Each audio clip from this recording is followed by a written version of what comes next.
Hey everyone, it's Dr. Dave. Hopefully you're all doing well, creating those great experiences out there every day. I just read an article about stress, and stress is one of the things that's a top leading contributor to many of the health problems in North America. But it's always the biggest barrier to people having that best experience every day. There's always something that comes up, a challenge, a barrier, a problem, if you will. And in this study that I read, there were 60 women, and they were eating two different kinds of meals as part of this test. During one part of the test, they were eating a high saturated fat diet, and on the second part of the test, they ate a low fat diet, and the rest of the food that was in there nutritionally was similar. They tried to keep it the same.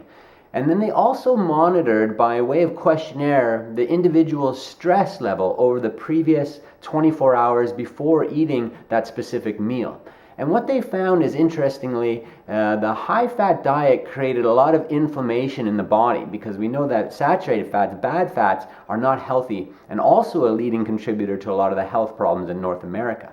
But the interesting thing is that when they had the low-fat diet, that the stress before either of the meals was a bigger indicator of whether or not they had inflammation in their body after eating either of those meals. So the people who had high level of perceived stress, the 24 hours before eating the low-fat meal, still had a lot of inflammation in their body. So, stress is a natural part of our lives, but it's meant to be short-term. Try to find ways for you that are effective to help not avoid stress, although that's always a good thing as well, but to learn mechanisms by which to respond differently to things that happen in your life.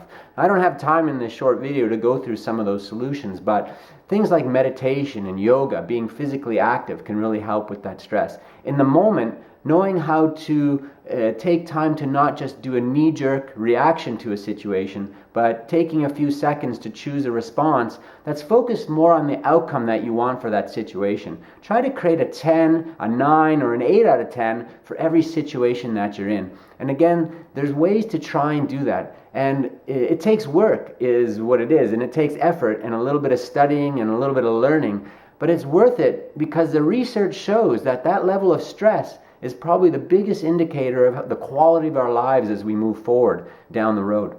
So, creating experiences every day, I think, is very valuable, because at the end of the day, those are the only things that we have left. They're the only things that we can take with us. And we don't want stress getting in the way, so we want to learn how to deal with it, especially when it comes to our health, so that we can preserve it and improve it and be around for a long time with some good quality, okay?